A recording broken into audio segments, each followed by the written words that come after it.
24 மணித்தியாலங்களுக்குள்ளே உச்சேவுகணை தாக்குதல்களையும் drone தாக்குதல்களையும் தரைவழி தாக்குதல்களையும் மேற்கொண்டு Saudi அரேபிய படைகளை பொளந்து கட்டும் யெமன் ஹவுதி இராணுவத்தினரும் பற்றி எரியும் மோக்கா துறைமுகமும் ஆயுத கிடங்குகளும் ஹெர்முஸ் ஜலசந்தி பிரதேசத்திலே பற்றி எரியும் எண்ணெய் கப்பல்களும் குர்திஸ்தான் பிரதேசத்தை இலக்கு வைத்து ஈரான் மேற்கொண்டிருக்கக்கூடிய உச்ச தாக்குதல்களும் ஈரானில் களமிறங்கிய கத்தாரிய பிரதமரும் நடைபெற்றிருக்கக்கூடிய பேச்சுவார்த்தைகளும் முடிவுகளும் யெமன் புரட்சித் தலைவரின் அதிரடியான அறிவிப்புகளும் லெபனானிய களத்திலே நடைபெற்று வரக்கூடிய உச்ச மோதல்களும் நெட்டன்யாஹுவின் அறிவிப்புகளும் காசா மற்றும் வெஸ்ட் பேங்க் கள நிலவரங்களும் மக்களை போருக்கு தயார்படுத்தும் பெலரஸும் இன்னுமொரு போர்முனையை திறப்பதற்கு ஆயத்தமாகும் ரஷ்யாவும்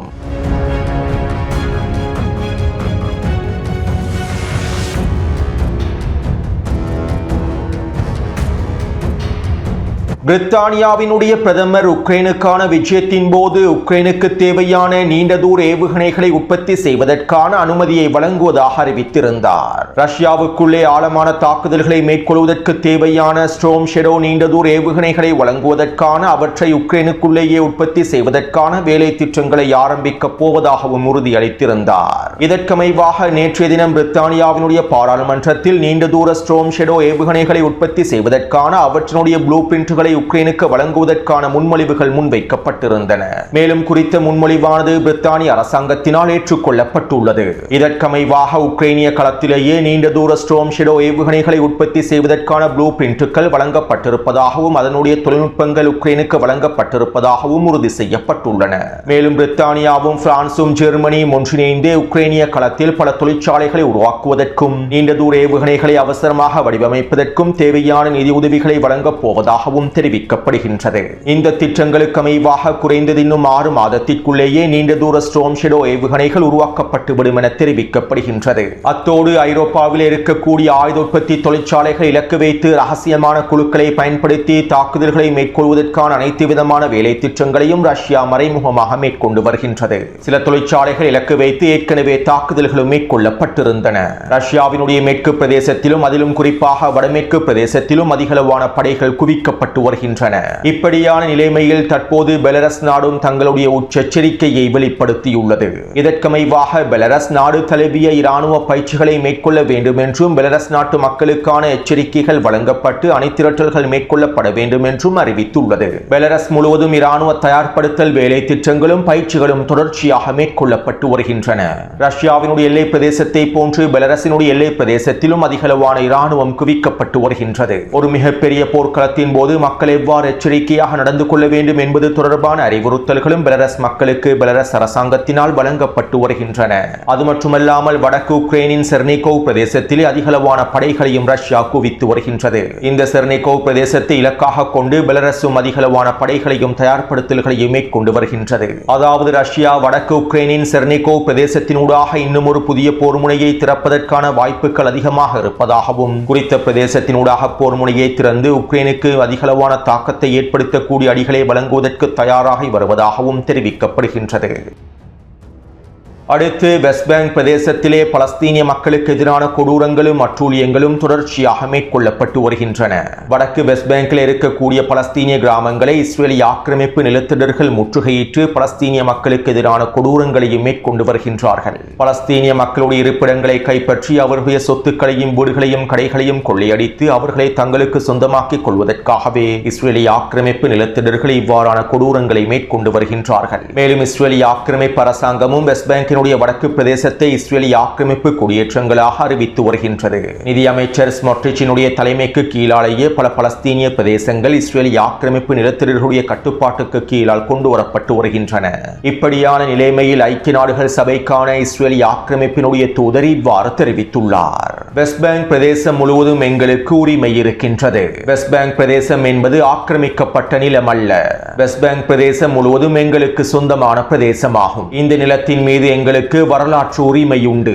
யூதா சமாரியா பிரதேசமாகவே இந்த வெஸ்ட் பேங்க் பிரதேசம் அழைக்கப்படுகின்றது. மேலும் இந்த நிலத்தின் மீது எங்களுக்கு விவிலிய உரிமை இருக்கின்றது. இதற்கமைவாக வெஸ்ட் பேங்க் பிரதேசம் முழுவதும் எங்களுடைய யூதா மற்றும் சமாரியா பிரதேசங்களோடு முழுமையாக இணைக்கப்படும். எங்களுடைய வரலாற்று உரிமை மிக்க இந்த பிரதேசத்தை நாங்கள் நாங்கள் ஒரு பொழுதும் விட்டுக் கொடுக்க போவதில்லை. எங்களுடைய விவிலிய உரிமைகளை நாங்கள் ஒரு பொழுதும் விட்டுக் கொடுக்க போவதில்லை. வெஸ்ட் பேங்க் பிரதேசத்தில் எங்களுடைய நிலங்களை முழுமையாக மீட்டெடுப்பதன் மூலமாகவே யூதர்களுடைய எதிர்காலத்தையும் பாதுகாக்க முடியும் என அவர் குறிப்பிட்டுள்ளார்.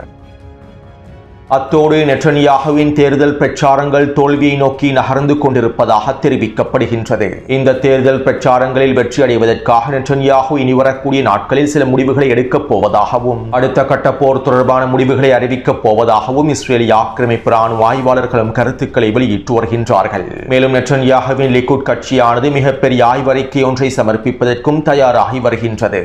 இந்த ஆய்வறிக்கையின் பிரகாரம் நெட்டன்யாகுவினால் தேர்தலில் வெற்றி பெற முடியாது என்கின்ற நிலைமை ஏற்பட்டால், மீண்டும் நெட்டன்யாகுவினால் பிரதமர் பதவியில் அமர முடியாது என்கின்ற நிலைமை ஏற்பட்டால் தேர்தலை பிற்படுத்துவதற்கான திட்டங்களையும் நெட்டன்யாகு நடைமுறைப்படுத்துவதற்கு தயாராகி வருகின்றார். இதற்கமைவாக காசாவின் களத்திலே தரைவழி தாக்குதல்களை மேற்கொள்வதற்கும் திட்டமிட்டுள்ளார். இவை தொடர்பாக முன்னைய காணொலிகளில் தெளிவாக குறிப்பிட்டுள்ளேன். இப்படியான நிலைமையில் நேற்றிரவு நடைபெற்ற தேர்தல் பிரச்சார கூட்டத்தின் போது நெட்டன்யாகு ஊடகங்களுக்கு இவ்வாறு தெரிவித்தார். நமது கண் முன்னே யதார்த்தம் மாறிக்கொண்டிருக்கின்றது. நேற்று நான் பாதுகாப்பு அமைச்சர் மற்றும் இராணுவ தளபதிகளோடு பாதுகாப்பு அமைச்சக கூட்டத்திலே அமர்ந்திருந்தேன். இதன்போது நான் பார்க்க விரும்பியது ஒரே ஒரு வரைபடம் தான். நான் அந்த வரைபடத்திலே அதிகளவான புள்ளிகளை பார்வையிட்டேன். இந்த புள்ளிகள் மூலமாக நிகழ்காலத்திலே நாங்கள் எங்களுடைய பாதுகாப்பை உறுதி செய்வதனையும் எதிர்காலத்திலே யூதர்களுடைய பாதுகாப்பை உறுதி செய்வதனையும் நான் கண்முன்னே பார்க்கின்றேன். அதாவது வெஸ்ட் பேங்க் பிரதேசத்திலே நாங்கள் 160க்கும் அதிகமான புறக்காவல் நிலையங்களை உருவாக்கி 104 இஸ்ரேலிய சமூகங்களை குடியமர்த்தி இருக்கின்றோம். உண்மையிலேயே இது எங்களுடைய மிகப்பெரிய வெற்றியாகும். யூதர்களுடைய எதிர்காலத்தை பாதுகாப்பதற்கான இந்த வேலை திட்டம் ஒரு மிகப்பெரிய வெற்றியாகும். இன்று உலகம் முழுவதும் இருக்கக்கூடிய எங்களுடைய சகோதர சகோதரிகள் இதனை தெளிவாக புரிந்து கொள்கின்றார்கள். எங்களுக்கு இந்த நிலத்தை தவிர வேறு எந்த நிலமும் இல்லை. இஸ்ரேல் என்பது யூதர்களுக்கு சொந்தமான பிரதேசமாகும். இது எங்களுடைய வரலாற்று முக்கியத்துவம் வாய்ந்த பிரதேசமாகும். இதனால் உலகெங்கிலும் இருக்கக்கூடிய ஒட்டுமொத்த யூதர்களும் எங்களுடைய இந்த நிலத்திற்குத்தான் வருகை தருவார்கள். இந்த இஸ்ரேலிய நிலமானது ஒவ்வொரு யூத பெண்ணுக்கும் ஒவ்வொரு யூத இளைஞனுக்கும் திறந்தே இருக்கின்றது. இஸ்ரேல் தேசத்திலே இஸ்ரேலிய எதிர்த்திலே நாங்கள் உங்களுக்காக காத்துக் கொண்டிருக்கின்றோம். மேலும் வரவிருக்கக்கூடிய காலம் மிக முக்கியமான காலமாகும். அனைவரும் இஸ்ரேலிய நிலத்தில் ஒன்றுபட வேண்டிய மிக முக்கியமான காலமாகும். வரவிருக்கக்கூடிய மிகப்பெரிய எதிர்காலத்திற்கான களத்தையே நாங்கள் அமைத்துக் கொண்டிருக்கின்றோம். இஸ்ரேலிய களத்திலே எங்களுடைய மிகப்பெரிய நோக்கங்கள் இனி வரக்கூடிய நாட்களில் நிறைவேறப் போகின்றன. இதனால் அனைத்து யூதர்களும் இஸ்ரேலை நோக்கி களமிறங்க வேண்டும். உங்களுடைய எதிர்காலத்திற்காக நாங்கள் பாடுபடுவதற்கு தயாராகவே இருக்கின்றோம் என நெட்டன்யாகு குறிப்பிட்டிருந்தார். அதாவது வரவிருக்கக்கூடிய அழியா அலை என நெட்டன்யாகு குறிப்பிட்டிருப்பது மெசாயினுடைய வருகையாகும். இன்னும் ஒரு விதத்தில் குறிப்பிடுவதாக இருந்தால் தஜ்ஜாலினுடைய வருகையாகும். மேலும் இதற்கான களத்தையே உருவாக்கி வருவதாக நெட்டன்யாகு அறிவிக்கின்றார். அத்தோடு நெட்டன்யாகு இந்த பிரச்சாரங்களை மேற்கொள்வதற்கு பின்னால் இருக்கக்கூடிய உண்மையான காரணம் என்னவென்றால் அதிகளவான இஸ்ரேலிய ஆக்கிரமிப்பு நிலத்தினர்கள் இஸ்ரேலிய ஆக்கிரமிப்பை விட்டு வெளியேறி வருவதுதான். அல்-அக்ஸா வெள்ளப்போர் ஆரம்பிக்கப்பட்டதற்கு பின்பு இஸ்ரேலிய ஆக்கிரமிப்பிலிருந்து இஸ்ரேலிய ஆக்கிரமிப்பு நிலத்தினர்கள் வெளியேறுவதற்கு ஆரம்பித்தார்கள். ஹிஸ்புல்லா இராணுவத்தின் தாக்குதல்களினால் வடக்கு பிரதேசத்திலிருந்து லட்சக்கணக்கான இஸ்ரேலிய நிலத்தினர்கள் வெளியேறினார்கள். பலஸ்தீனிய போராளிகளுடைய தாக்குதல்களினால் காசாவிற்கு அருகாமையில் இருக்கக்கூடிய குடியேற்ற பிரதேசங்களில் இருந்து ஆயிரக்கணக்கான லட்சக்கணக்கான இஸ்ரேலிய நிலத்தினர்கள் வெளியேறினார்கள். அதே போன்று ஈரானிய தாக்குதல்களை தொடர்ந்தும் இஸ்ரேலிய ஆக்கிரமிப்பிலிருந்து ஆயிரக்கணக்கான நிலத்தினர்கள் வெளியேறினார்கள். சைப்ரஸ், ஐரோப்பா மற்றும் அமெரிக்கா, கனடா போன்ற நாடுகளுக்கு இடம்பெயர்ந்தார்கள். சுருக்கமாக குறிப்பிடுவதாக இருந்தால் கடந்த 3 வருடத்திற்குள்ளே மாத்திரம் அல்-அக்ஸா வெள்ளப்போர் ஆரம்பிக்கப்பட்டதற்கு பின்பு மாத்திரம் கிட்டத்தட்ட 10 லட்சத்திற்கும் அதிகமான இஸ்ரேலிய ஆக்கிரமிப்பு நிலத்தினர்கள் இஸ்ரேலிய ஆக்கிரமிப்பை விட்டு வெளியேறியுள்ளார்கள். இது இஸ்ரேல் மீது யூதர்கள் வைத்திருக்கக்கூடிய நம்பிக்கையை 56% குறைத்திருப்பதாகவும் ஆய்வறிக்கைகளில் குறிப்பிடப்பட்டுள்ளன. அதாவது இஸ்ரேலிய ஆக்கிரமிப்பு நிலமானது பாதுகாப்பான நிலம் அல்ல என்றும் இந்த நிலத்திலே ஒரு பொழுதும் எங்களால் நிம்மதியாக வாழ முடியாது என்றும் இஸ்ரேலிய ஆக்கிரமிப்பில் இருக்கக்கூடிய அதிகளவான நிலத்தினர்களுடைய மனதில் பதிந்து விட்டதாகவும் இதன் தாக்கத்தில் தான் அதிகளவான இஸ்ரேலிய ஆக்கிரமிப்பு நிலத்தினர்கள் இஸ்ரேலிய ஆக்கிரமிப்பை விட்டு வெளியேறி வருவதாகவும் ஆய்வறிக்கைகளில் உறுதிப்படுத்தப்பட்டுள்ளன. அடுத்து காசாவின் களத்திலே இஸ்ரேலிய ஆக்கிரமிப்பு தொடர்ச்சியான தாக்குதல்களை மேற்கொண்டு வருகின்றது. அதிலும் குறிப்பாக காசாவின் களத்திலிருந்து பட்டங்களை விடக்கூடிய இளைஞர்களை இலக்கு வைத்து இந்த தாக்குதல்கள் அதிகப்படுத்தப்பட்டுள்ளன. கடந்த 48 மணித்தியாலங்களுக்குள் வடக்கு காசாவிலும் கான் யூனிஸ் பிரதேசத்திலும் பட்டங்களை விற்ற குடும்பங்களை இலக்கு வைத்து தாக்குதல்கள் மேற்கொள்ளப்பட்டுள்ளன. இந்த தாக்குதல்களிலே குறைந்தது 20க்கும் அதிகமான பலஸ்தீனிய மக்கள் இனப்படுகொலை செய்யப்பட்டிருக்கலாம் என தெரிவிக்கப்படுகின்றது. அடுத்து லெபனானிய களத்திலும் இஸ்ரேலிய ஆக்கிரமிப்பு வீரியமான வான்வழி தாக்குதல்களை மேற்கொண்டு வருகின்றது. கடந்த 48 மணித்தியாலத்திற்குள்ளே தெற்கு லெபனான் பிரதேசத்திலும் லிச்சானின் அதீத் கருகாமல் இருக்கக்கூடிய பிரதேசங்களிலும் நபட்டியாவிலும் அலியல் தாஹிர் பிரதேசத்திலும் கிட்டத்தட்ட 25க்கும் அதிகமான வான்வழி தாக்குதல்கள் மேற்கொள்ளப்பட்டுள்ளன. அதே போன்று நபட்டியா மற்றும் அலியல் தாஹிர் பிரதேசத்திலே ஹிஸ்புல்லா இராணுவத்தின் படைக்குழுக்களை பலவீனப்படுத்தும் நோக்கத்தோடும் இஸ்ரேலிய ஆக்கிரமிப்பு அலியல் தாஹிர் மலையுச்சி பிரதேசத்தை சுற்றி உடைத்து வீரியமான வான்வழி தாக்குதல்களை மேற்கொள்கின்றது. இப்படியான நிலைமையில் அமெரிக்காவும் இஸ்ரேலிய ஆக்கிரமிப்பும் லெபனானிய அரசாங்கத்தின் மீது அழுத்தங்களையும் வழங்கி வருகின்றன. மிக முக்கியமான மூலோபாய மலைப்பிரதேசமான அலியல் தாஹிர் மலைப்பிரதேசத்தினை கைப்பற்ற முடியாமல் இஸ்ரேலிய ஆக்கிரமிப்பு ராணுவம் திண்டாடுகின்றது. இதனால் அலியல் தாஹிர் பிரதேசத்திலிருந்து ஹிஸ்புல்லா இராணுவத்தினர் முழுமையாக பின்வாங்கிவிட வேண்டும் என்றும் குறித்த பிரதேசத்திலே லெபனானிய அரசு இராணுவம் களமிறக்கப்பட வேண்டும் என்றும் அவ்வாறு லெபனானிய அரசு இராணுவம் களமிறக்கப்பட்டால் இஸ்ரேலிய இராணுவம் பின்வாங்கிவிடும் என்றும் அமெரிக்காவின் மூலமாக லெபனானிய அரசாங்கத்திற்கு உச்சழுத்தங்கள் வழங்கப்படுகின்றன. இதற்கமைவாக லெபனானிய அடிமை அரசாங்கமும் ஹிஸ்புல்லா இராணுவத்திற்கு உச்சழுத்தங்களை வழங்குகின்றது. இதற்கமைவாக நேற்றைய தினம் ஹிஸ்புல்லாவினுடைய தலைவர்களோடு மீண்டும் லெபனானிய அரசாங்கம் பேச்சுவார்த்தைகளை மேற்கொண்டுள்ளது. அலியல் தாஹிர் மலைத்தொடர் பிரதேசத்திலிருந்து ஹிஸ்புல்லா இராணுவத்தினை பின்வாங்கி விடுமாறும் லெபனானிய அரசு இராணுவத்தினை களமிறக்குவதாகவும் அவ்வாறு செய்தால் இஸ்ரேலிய இராணுவம் பின்வாங்கிவிடும் என்றும் குறித்த மூலோபாய பிரதேசத்தினை லெபனானிய அரசு இராணுவத்தின் கட்டுப்பாட்டுக்குள் கொண்டு வந்துவிட முடியும் என்றும் லெபனானிய அரசாங்கம் பேச்சுவார்த்தைகளை மேற்கொண்டுள்ளது. இருப்பினும் ஹிஸ்புல்லா இராணுவத்தினுடைய தலைமைகள் இதற்கு மறுப்பு தெரிவித்துள்ளார்கள். கடந்த மாதமும் இவ்வாறு தான் லெபனானிய அரசாங்கம் உச்சழுத்தங்களுக்கு மத்தியில் ஹிஸ்புல்லா இராணுவத்திற்கு மிரட்டல்களை வெளியிட்டிருந்தது. மேலும் ஹிஸ்புல்லா இராணுவத்தினர் அலியல் தாஹிர் மலையுச்சி பிரதேசத்திலிருந்து வெளியேற மாட்டோம் என வெளிப்படையாக அறிவித்திருந்தார்கள். எனவே தற்போது ஹிஸ்புல்லா இராணுவத்தினர் அவர்களுடைய உறுதியான நிலைப்பாட்டை மீண்டும் வெளிப்படுத்தியுள்ளார்கள். அலியல் தாஹிர் மூலோபாய மலையுச்சி பிரதேசத்திலிருந்து ஹிஸ்புல்லா இராணுவத்தினர் வெளியேறிவிட்டால் லெபனானிய அரசு இராணுவம் குறித்த பகுதியில் களமிறக்கப்பட்டாலும் இஸ்ரேலிய ஆக்கிரமிப்பு முன்னேறி குறித்த மலை பிரதேசத்தை கைப்பற்றிக் கொள்ளும். இதன் விளைவாகவே ஹிஸ்புல்லா இராணுவத்தினர் குறித்த பகுதியிலிருந்து வெளியேறாமல் தொடர்ச்சியாக போராடி வருகின்றார்கள். இதற்கமைவாக அலியல் தாஹிர் மலையுச்சி பிரதேசத்திலிருந்தும் அதற்கருகாமல் இருக்கக்கூடிய பகுதிகளில் இருந்தும் ஹிஸ்புல்லா இராணுவத்தினர் இஸ்ரேலிய ஆக்கிரமிப்பின் தொடரணிகளை இலக்கு வைத்து வீரியமான பதிலடி தாக்குதல்களையும் மேற்கொண்டு வருகின்றார்கள். கடந்த 48 மணித்தியாலங்களுக்குள்ளே இஸ்ரேலிய ஆக்கிரமிப்பின் தொடரணிகளை இலக்கு வைத்து 2 தாக்குதல்கள் மேற்கொள்ளப்பட்டிருப்பதாகவும் இந்த தாக்குதல்களின் விளைவாக இஸ்ரேலிய ஆக்கிரமிப்பினால் குறித்த பிரதேசத்திலே முன்னேற்றங்களை அடைந்து கொள்ள முடியாமல் இருப்பதாகவும் தெரிவிக்கப்படுகின்றது.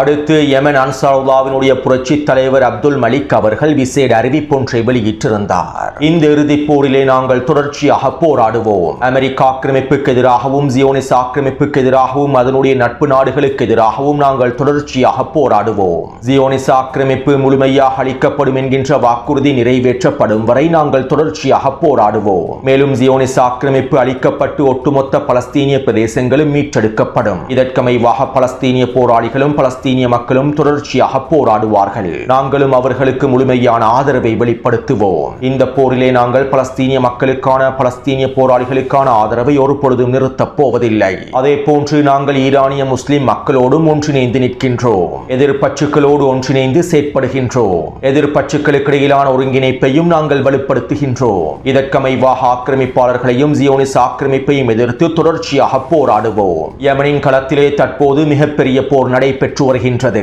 சவுதி அரேபிய ஆக்கிரமிப்பாளர்கள் எங்களுடைய மக்களின் தேசிய சொத்துக்களை பறித்து எங்களுடைய மக்களின் உரிமைகளை பறித்து கொடூரங்களை மேற்கொள்கின்றது.